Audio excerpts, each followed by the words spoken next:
Bom dia, rapaziada. Hoje eu vou ensinar para vocês aqui começar a primeira aula aqui de quantidade de movimento, ou seja, momento linear e impulso, teorema do impulso e conservação do momento, tá? Teorema da conservação do momento. Bom, o que a gente vai aprender aqui nessa aula? Bom, primeiramente a gente vai ter que definir, né, pegar as definições como a gente faz em todas as aulas, né? Já que essas são as primeiras aulas, as introdutórias, a gente tem que introduzir muita coisa, a gente tem que é, apresentar muitos conceitos novos aqui, né? E eu vou tentar fazer isso da melhor forma possível para vocês. Espero que vocês gostem, tá? Bom, primeiramente a gente vai definir o momento de uma partícula como produto da massa dessa partícula pela velocidade. Essa partícula não precisa ser microscópica, tá? Ela pode ser um corpo massivo, um corpo grande, inclusive, né? De tamanho não desprezível. Eu coloquei partícula porque facilita a gente chamar assim. Mas basicamente é o produto da sua massa pela sua velocidade num instante qualquer. O que isso quer dizer?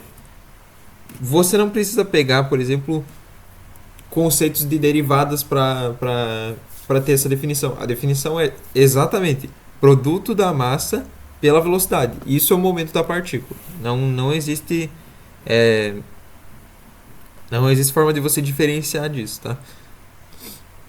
E a gente vai principalmente tratar aqui não só desse conceito, a gente não vai só tratar do conceito cru, a gente vai tratar também da variação dele, que talvez seja a parte mais importante, porque de duas uma, ou você vai variar o momento linear da partícula, ou você não vai variar. Se você não vai variar, isso quer dizer que o momento da partícula se conserva. Como que isso vai acontecer? Aí a gente vai chegar. Mas, em geral, a gente pode também dizer que ele também vai mudar.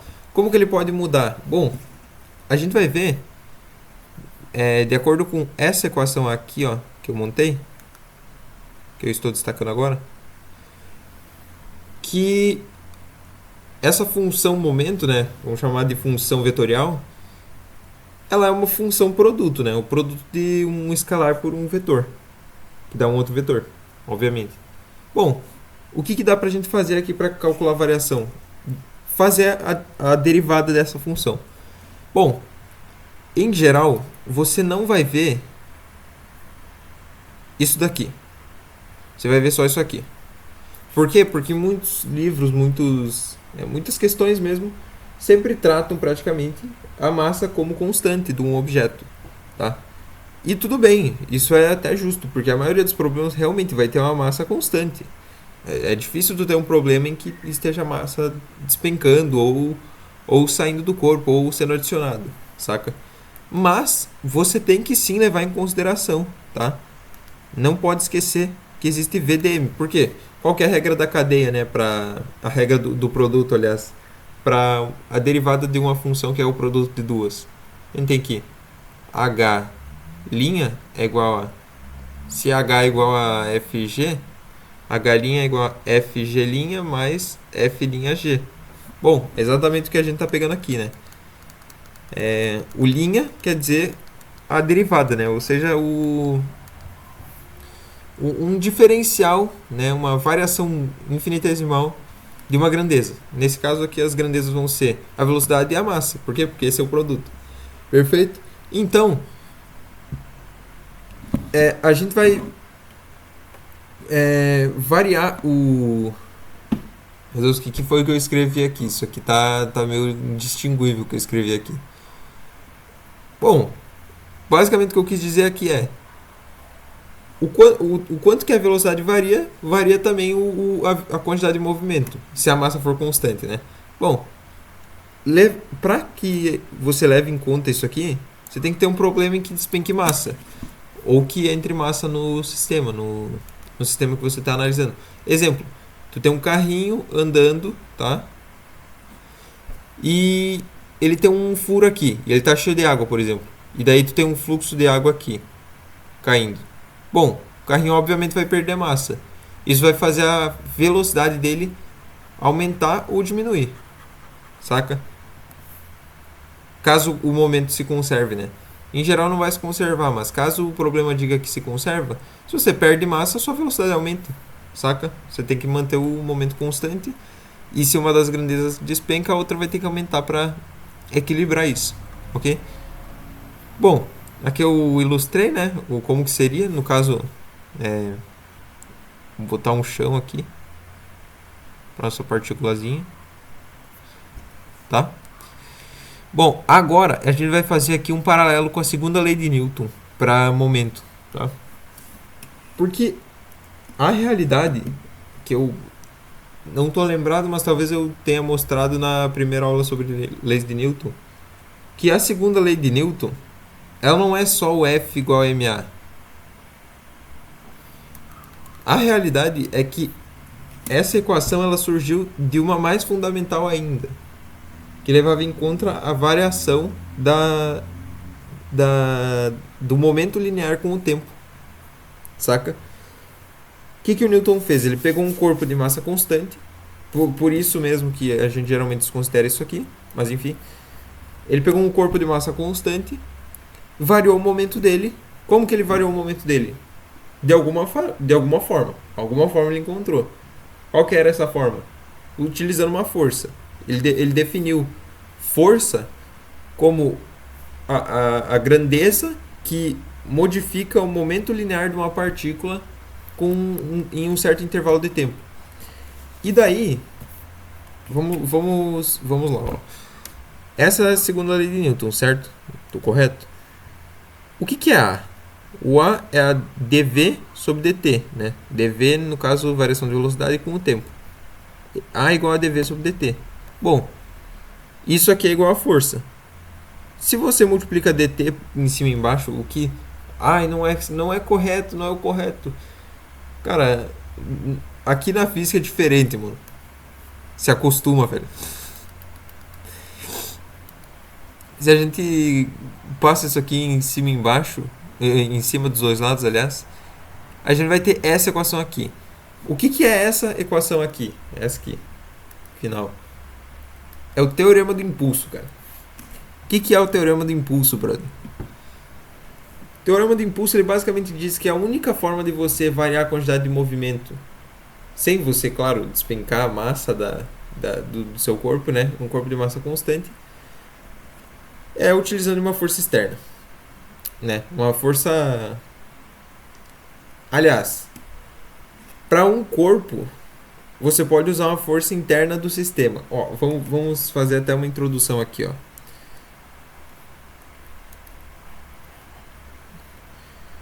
Se a gente tem dois sistemas, olha que curioso, tá?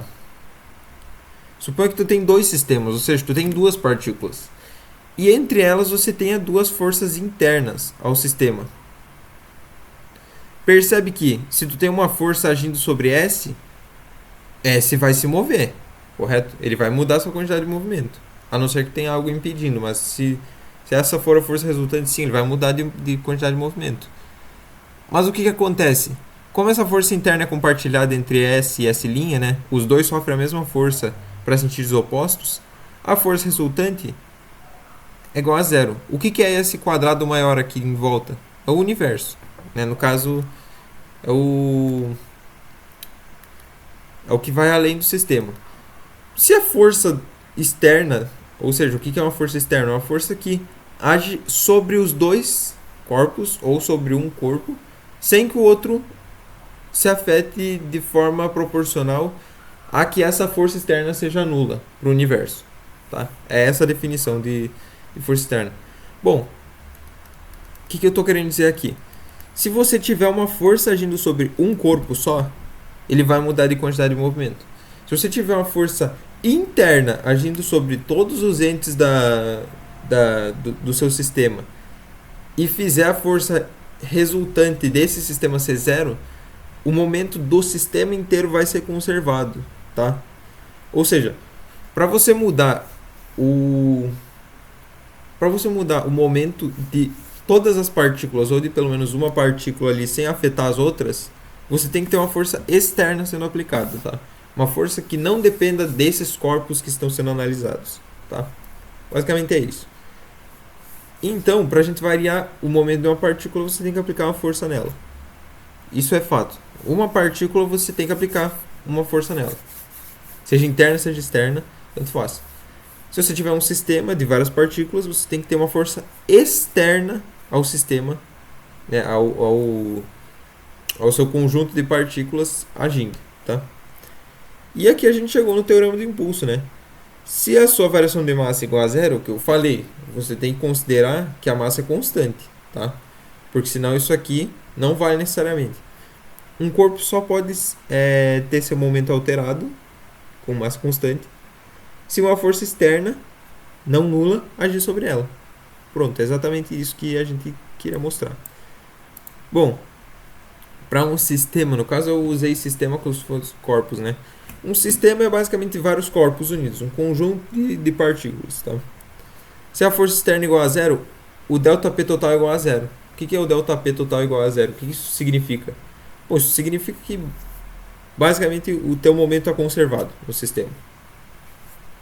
E aí a gente chama isso de conservação do momento linear. Ou seja, qual que é a moral da história? Vamos olhar até, depois eu vou pegar o exemplo da gravidade, cara, porque é um exemplo interessante. O que a gente quer dizer? Para uma dada direção do seu momento, né? Ele vai ser conservado caso não tenha força externa agindo. Se não tiver força externa agindo sobre o seu sistema, o momento linear vai ser exatamente o mesmo total para o sistema, né? Digamos que tu tenha 3 partículas. A soma dos vetores momento linear vai ser constante. Vai ser sempre, por exemplo, se no início o momento linear total está apontado para cá, no final ele vai estar para cá e com o mesmo módulo. Vai ser exatamente o mesmo, se tu somar os vetores, né? Momentos lineares de cada partícula. Essa é a moral da história. Um exemplo interessante é o da gravidade. Veja aqui, ó. Digamos que tu tenha 2 partículas, tá? Elas estão com seus momentos. E digamos que na verdade elas não estão aqui grudadas no chão. Elas estão caindo. Ok? Digamos agora que elas estão caindo por causa da gravidade. Bom, obviamente que na direção vertical você vai ter uma mudança de momento. Por quê? Porque as velocidades vão ser alteradas. Elas estão sujeitas a uma força externa, tá entendendo? E daí o momento em relação à direção Y vai ser modificado. Mas em relação à direção X, não. Não vai ser modificado, porque não tem força externa agindo. Por que um lançamento oblíquo barra vertical não tem uma modificação na velocidade horizontal? Porque não tem uma força externa agindo. E bom, pensa assim comigo. Força igual a massa vezes aceleração. Momento igual a massa vezes velocidade. Divide ambos pela massa. Bom, basicamente aceleração e velocidade. Essas são as grandezas que você tem a partir de dividir a força e o momento pela massa. Então, é natural que se você tem uma direção em que não tem uma força externa agindo, sua velocidade não vai mudar. A massa não muda, logo a velocidade também não vai mudar. Perfeitamente. Tá? Esse é o melhor exemplo que tem. Ou seja, nesse sistema aqui da gravidade, eixo X, né? No caso, deixa eu colocar aqui o sistema de coordenadas. No eixo X, não tem variação de velocidade nenhuma. Nada. Ela continua sendo a mesma velocidade para os dois corpos. Né? A não ser que ambos estejam sujeitos a forças internas um ao outro. Mas, isso basicamente não está acontecendo aqui no sistema. Né? No caso, as duas partículas são independentes. E mesmo se tivesse uma força externa, uma força interna, o momento linear ia ser conservado, porque não tem força externa. Sacou? Mas na direção Y é conservado, porque tem a gravidade, a força gravitacional, né? mg, peso, que vai modificar o momento linear dessas partículas, tá? Perfeito. Agora vamos fazer um resuminho aqui das equações que a gente aprendeu hoje. Primeira, P igual a mv para todo o corpo, tá? Todo o corpo, essa definição é válida. Variação do momento é válida, essa fórmula aqui, para qualquer corpo também. Essa é a fórmula, você não escapa disso, saca? Tu pode escapar caso, sei lá, se sua massa for uma função, se sua velocidade for uma função. Sua massa for uma função, Vitor? Claro, a tua massa ela pode variar de N formas, cara. Basta você ter um sistema que corresponda a isso. Por exemplo, uma massa de um líquido caindo de um carrinho em movimento vai ter uma função um pouquinho diferente de uma função constante de massa, né? E por, por final, né? dp igual a mdv que é igual a fdt, ou seja, teorema do impulso. Vale para todo corpo com a massa constante, ou seja, dm igual a zero. Ou a força igual a dp sobre dt, tanto faz. Ambos estão corretos. Para massa constante, logicamente, ou seja, dm igual a zero. Bom, quais são as utilidades para isso, né? Que principalmente eu gravei esse vídeo porque eu fiz uma questão que precisava disso, né? Para eu ter ideia. Bom, essa foi a questão que eu vi. É claro que a gente não vai resolver essa questão agora porque, pô, ela envolve muitos conceitos diferentes, muitos conceitos um pouquinho mais aprofundados. Mas basicamente, se você analisar um salto hidráulico de um fluido incompreensível, de fluxo constante, tá? Ou seja, qual que é a informação que a gente tem? O fluxo de água constante, ou seja, tudo que entra sai de massa. Tudo que entra sai de massa, ok? Não tem buracos, não tem saídas externas, tá? O fluxo é o mesmo, ou seja, A1V1 é igual a 2V2, tá? Aí é hidrodinâmica. Eu não vou cobrar que vocês saibam desse problema aqui, tá? Porque, puta merda, esse problema é difícil, cara, de você ver. Mas a moral é, exatamente, tu vê que, nesse caso, não tem uma força externa agindo, não tem fluxo variando. Ou seja, a única força que tem é o teu líquido entrando e o teu líquido saindo. Qual que é a força que atua aqui? Força de pressão. O que é a variação de velocidade? Ou melhor, a variação de momentum dessa água. Interessante, né? Porque eita porra! Caralho. Caiu a ponta da caneta. O que é a variação de momento aqui? Pô, tu tinha velocidade V1, foi para velocidade V2. Tu tinha uma massa M1, foi para uma massa M2 aqui. Bom, o teu delta P aqui, ele vai exatamente fazer isso. Porque tu não tem uma força externa. Ou seja, a variação da força no ponto 1 para o ponto 2 vai ser exatamente para o mesmo intervalo de tempo ΔT a variação de momento, sabe? Porque por causa justamente do teorema do impulso, a massa vai se conservar, porque o fluxo é constante. Perfeito? Essa é a moral. E por que é tão difícil? Por que tem que fazer essa porra toda por esse problema? Porque ele é um fluido incompreensível. E é um salto hidráulico. Ou seja, tu não consegue prever o comportamento dele tranquilamente. Tu não consegue prever se ele realmente ele tem velocidade constante para todos os pontos. Não consegue prever qual que é a energia que ele tem. E o salto hidráulico, ele tem uma característica interessante, que ele basicamente dissipa energia para um cacete. Para um cacete. Tu pensa só, se tu tem exatamente isso, tá? Tu tem um cano de água e tu sobe ele um pouco. Tu faz a água subir um pouco e muda a velocidade. Tu não imagina a sonzeira, o calor que vai dissipar nessa porra, velho. É muito grande, tu vai perder muita energia. Ou seja, tu não consegue usar a equação de Bernoulli. Por quê? Porque a equação de Bernoulli é justamente conservação de energia para hidrodinâmica. Então esse problema aqui é perfeito para usar isso aqui, tá? Saca? Porque não tem força externa. E tem a força externa que é a gravidade. Bom, perfeitamente, tem a força externa que é a gravidade. E é exatamente essa força que vai fazer a gente mudar. Por quê?